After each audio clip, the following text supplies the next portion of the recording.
Well, in today's episode of Mustard in the Yard, what should I do in the yard? I'll let the sky decide for me, because tomorrow, apparently, it's going to be very wet, and the same for the day after. So today might be my only opportunity for a while to finally remove this V6 engine.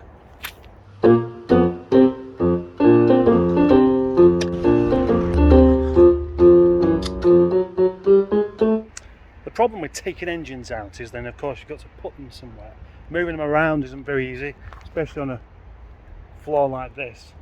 And that's actually a nice part of the floor, and it's relatively dry as well. Further over that way it gets very muddy. And then ideally I could do with spending lots and lots of time organising all these parts I've got off much further. But then I've got engines to take out, that one and that one as well.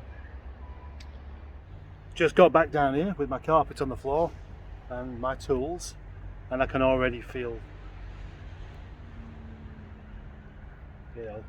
my hand. Forgot some bits.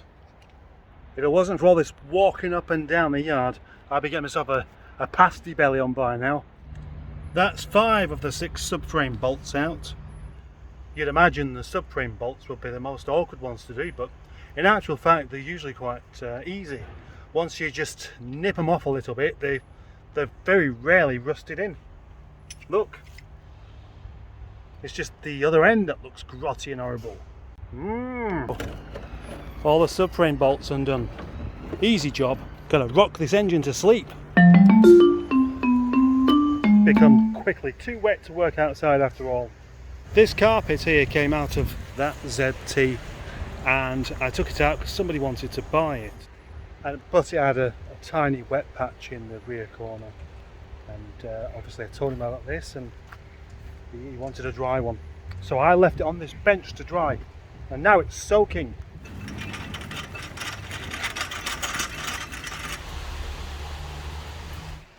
The most exciting thing I can talk about is how miserable the rain is. That's not very entertaining. So let's take this thing apart just there. This rain is wasting my time, but luckily I'm not wasting my own. Yeah, that subframe is in bits, hubs, both of them, and the anti-roll bar. The subframe there, still the steering rack in it. Most people know better than to ask me to fix their car, but if anyone was to come along to me and say, could you fit me a new steering rack? The answer is no! Do you think lollipop ladies can let themselves across the road? What about if you had a lollipop lady meetup, or lollipop lady convention, or a lollipop ladies night out? Would they all let each other across the road? One would stand in the road and all these other lollipop ladies dressed up as lollipop ladies would just trot across the road. Be quite a sight, that. Just seen one of those unmarked police cars, BMW, coming the other way with its hidden flashing lights. And it's just reminded me of something.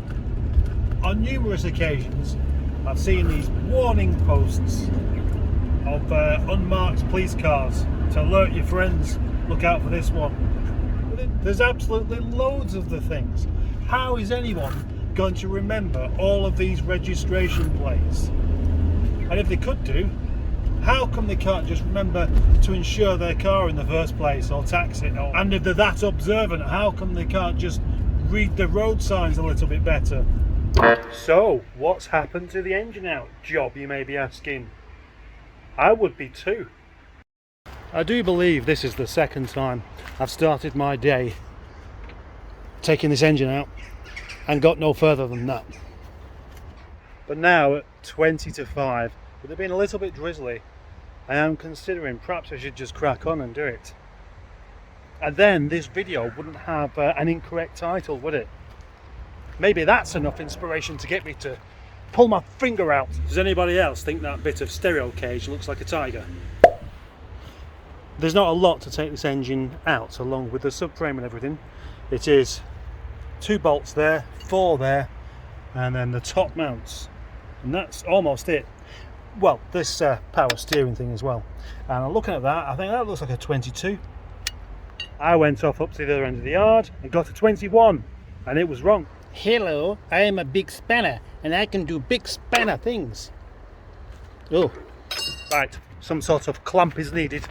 When I say clamp, what I actually mean is a 19mm open-ended spanner. Taking a guess, educated guess at what that looks like, taking the risk of it being wrong, taking the risk of humiliating myself, although I could edit this part of the video out. Maybe what I'll do is I'll edit this part of the video out if it turns out to be incorrect and leave it in if it's right. It was wrong. I'm not supposed to be showing you this part, am I? Now you may be pleased to learn that this doesn't even need to come off at all, because it's all part of the power steering. What's that thing called?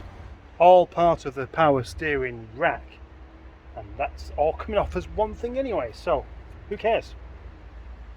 The one thing I have made a mistake on that. The engine mounts here, there are actually 4 15mm big bolts, not 2. I'm on form. It's actually quite good, this, really. 4 15mm bolts there and 4 on the other side. None of them done up by the monkey's uncle or his special auntie. Sitting very low in the engine bay now, which means I've almost finished. That seems really unlikely, but it's true. Dirty hands. I haven't finished, but I want to go to the toilet. And doing this kind of job, you have to wash your hands before and after the deed. Right, done that. I'm back in here, and I'm not sure why. That engine is officially out.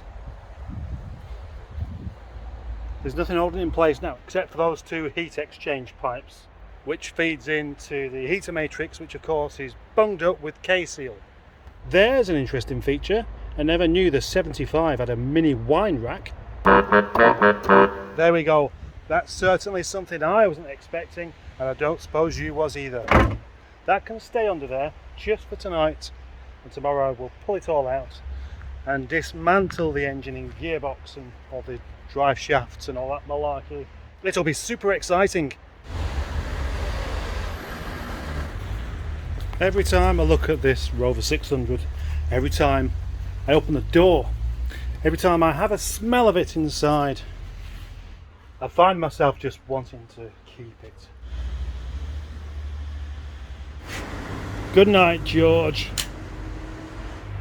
Anyway, not such a bad day after all. I've actually got something done, and I've made a decision on this car. You see, I was going to do a video in the next few days of the 1,000 mile report of this car, but as I want to do some more car reviews, why don't I just do a car review on the full fat Project Drive Rover 45? I think it's going to be quite good. I've got lots of ideas, so I hope you'll enjoy it, and I hope you've enjoyed this video, and if you haven't, I'm sorry. Well, you know, I'm not really, but I am a bit. I'd like you to enjoy it, but I don't feel responsible if you don't. I think I've found the solution to my radio problem. That most car radios seem to be already tuned into Radio 2. It's the most popular radio station, and I've always been a bit too lazy to bother changing it.